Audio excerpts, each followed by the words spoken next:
Edu Lira, fundador e CEO da Gerando Falcões, uma das maiores ONGs do país, né, Edu? Queria que você falasse primeiro um pouco dos números e resultados que a Gerando Falcões já apresentou até aqui e o que vocês estão fazendo aqui no Espírito Santo. Obrigado pelo convite, bom estar aqui. A gente está presente hoje em 5.000 favelas do Brasil. Temos um orçamento de mais de 120 milhões de reais por ano. Estamos tirando milhares de pessoas da pobreza, entregando um programa de superação da desigualdade como a favela 3D, que significa digital, digna, desenvolvida, que a gente faz uma intervenção física e humana no território. Então, por exemplo, na favela dos Sonhos, que é a antiga Boca do Sapo, em Ferraz de Vasconcelos, a gente zerou a fila em creche, não tem nenhuma criança fora da creche. Reduzimos o analfabetismo, o desemprego que era da ordem de 70%, a gente reduziu o desemprego para menos de 5%, criando uma condição de pleno emprego na favela. Bacana. Então, o que a gente está fazendo é escalar esses programas de superação da pobreza para cumprir a nossa missão na Gerando Falcões, que é transformar a pobreza da favela numa peça de museu antes de Marte ser colonizado. Boa, a gente quer vencer a pobreza e dar um olé no Elon Musk. Boa. E aqui no Espírito Santo, o que vocês estão arrumando? No Espírito Santo, a gente acabou de assinar um acordo de cooperação com o governo do estado, o governador Casagrande, para na cidade de Cariacica implementar uma favela 3D. Bacana. Então vai ter favela 3D aqui em Cariacica também. Vai ter. E o que a gente quer é fazer, Ricardo, um esforço coletivo, juntando a favela local, o terceiro setor, a iniciativa privada e o governo para criar um grande case de superação da pobreza e mostrar para o Brasil que dá pra gente ser o país do Cristo Redentor, do carnaval, do futebol, mas também um país que sabe lidar com pobreza e vencer essa chaga que é uma favela histórica no nosso país. Então, acho que a gente tem uma chance muito grande de fazer uma coisa única. Do quantas pessoas moram em favela hoje no Brasil? No Brasil são quase 17 milhões de favelados. Tem mais favelado no Brasil do que gaúchos. Sim. Então, existiam 7.000 favelas na última década, em 10 anos pulou para quase 14 mil favelas.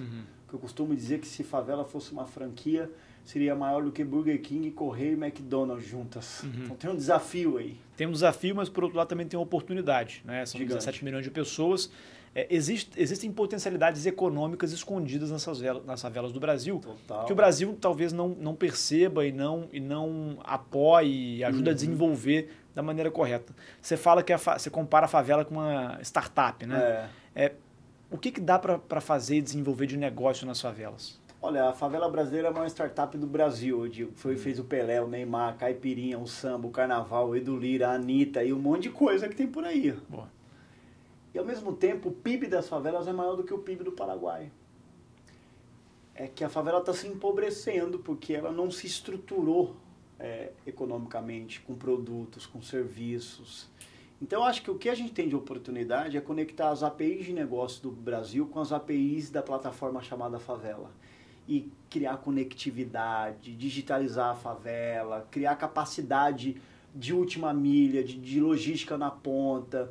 Falta CEP nas favelas, as pessoas não têm CEP. A gente acabou de propriedade, criar, né, nos terrenos e casas. Uma coisa simples que a gente fez junto com o Google e a startup na porta, a gente criou um CEP digital. O morador compra e ele consegue receber a partir de um CEP digital que está na plataforma do Google. Você coloca o endereço e chega no Google.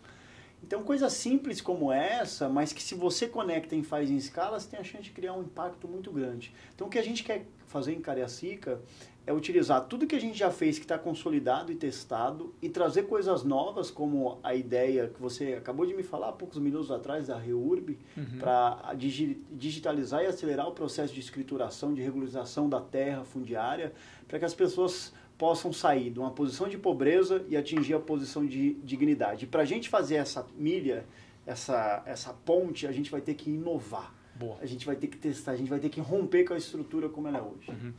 Aqui no mercado financeiro a gente usa muito o termo aprofundamento financeiro, né? Financial deepening, que é quando as pessoas começam a entender mais como é que funcionam os mecanismos financeiros e tal.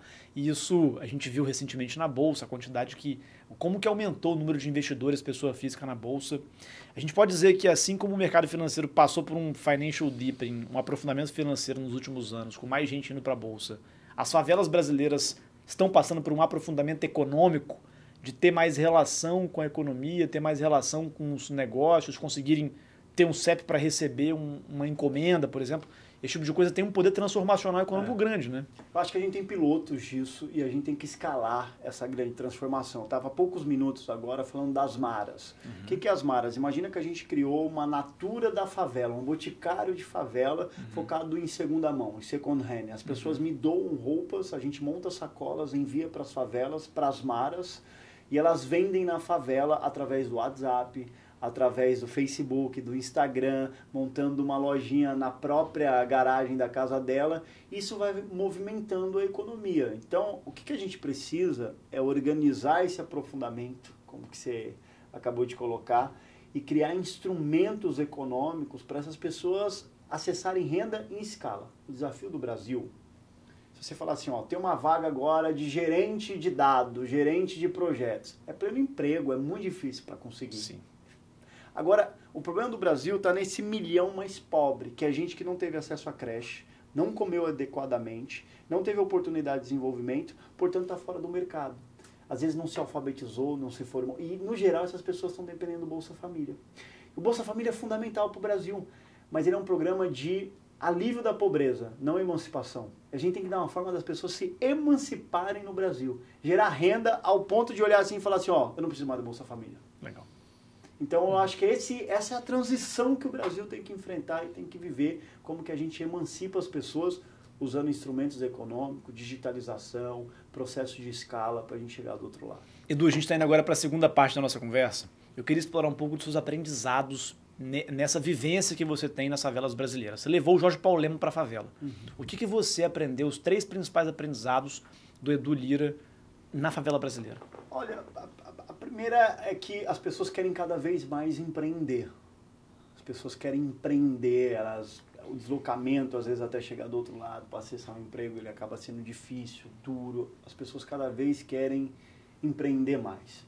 Segundo, eu acho que as pessoas querem o básico. Às vezes o Brasil falhou muito com o básico, educação básica, saneamento básico. As pessoas querem o básico para ter acesso à dignidade. E cada vez mais eu acho que as pessoas querem que a vida das crianças seja melhor.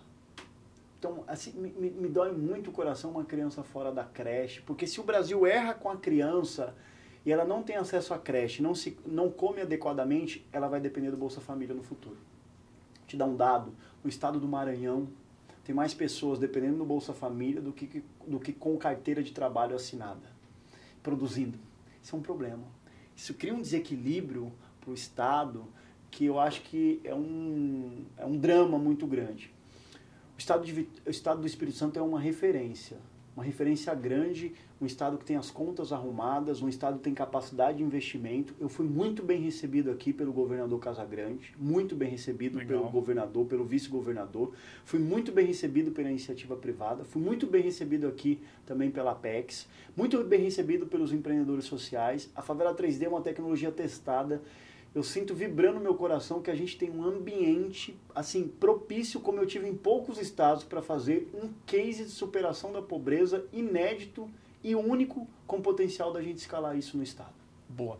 Agora, perguntar o contrário, né? Não o que você aprendeu com a favela, mas o que o Brasil, você comparou recentemente os ricos e a elite brasileira, o que o Brasil, o que os ricos, o que a elite brasileira pode aprender com a favela? Senso de comunidade. Se um morador da favela, ele viaja para algum lugar e tem uma enchente, leva a telha dele, essa favela vai se reunir e vai arrumar a telha. Se o meu vizinho está passando fome e eu tenho uma cesta básica, eu vou dividir com o meu vizinho. Se a gente está vivendo um período de muito frio e eu tenho 2 cobertas e meu vizinho não tem nenhuma, eu vou arrumar minha coberta para o meu vizinho. A favela vive efetivamente o que significa viver em comunidade. Às vezes, a pessoa que eventualmente tem mais recursos, ela mora num condomínio, mas não sabe quem é o vizinho. Porque falta a troca, falta a comunhão, viver junto. A favela brasileira só está de pé porque ela sabe e consegue viver o que é efetivamente a comunidade. Então, é se proteger, é se apoiar, é dividir, é guardar. E eu acho que se o Brasil consegue, sobretudo a elite brasileira, viver a essência do que é a comunidade, eu cuido da minha comunidade. Tem um ditado chinês que diz que se cada um limpar a sua calçada, nós teremos um país limpo. Então, eu acho que esse é a grande lição da favela brasileira para o mundo. Edu, para a gente fechar aqui essa segunda parte, você veio também de uma realidade muito humilde e chegou hoje nessa posição de CEO da Gerando Falcões, uma referência nacional na sua área.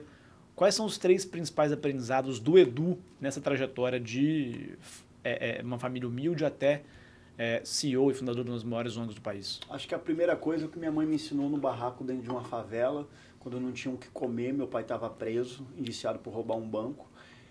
A piada verdadeira é que os bancos que meu pai tentou roubar hoje são todos meus patrocinadores. E são porque todo dia minha mãe olhava nos meus olhos e me dizia: filho, não importa de onde você vem, o que importa na vida é para onde você vai. A segunda coisa é o trabalho, a dedicação. Você trabalhar muito, mas muito mesmo, você vai chegar lá. E a terceira é a missão. Eu acredito muito, tem uma frase que é one a man in a mission, que é um homem numa missão, um homem e uma mulher numa missão. Então encarar aquilo muito mais do que um trabalho. Isso aqui para mim é uma missão que eu vou entregar. Do caralho, do caralho. É missão. Boa. Edu, pra gente fechar agora, queria que você indicasse aqui um livro.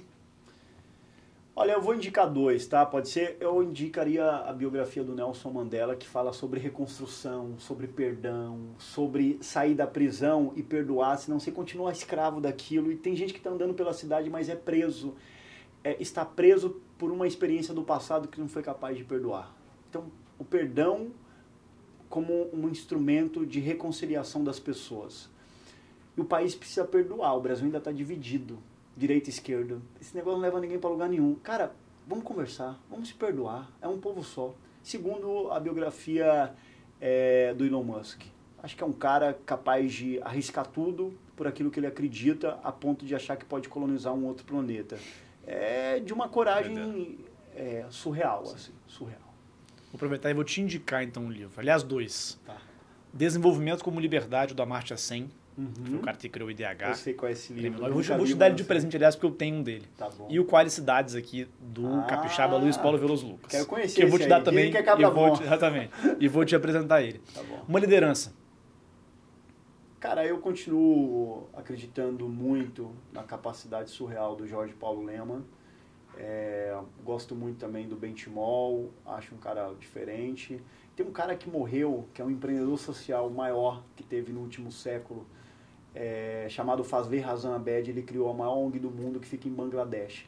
Bangladesh era o segundo país mais pobre do mundo. 2 empreendedores sociais criaram um conjunto de tecnologias que mudou aquele país, microcrédito e outras coisas. Um é o Muhammad Yunus e outro é o Fazler Razan Abed. Porque as ONGs, se forem geridas como empresa para dar resultado, elas podem mudar um país. Muito bom, Edu, para fechar a sua missão de futuro.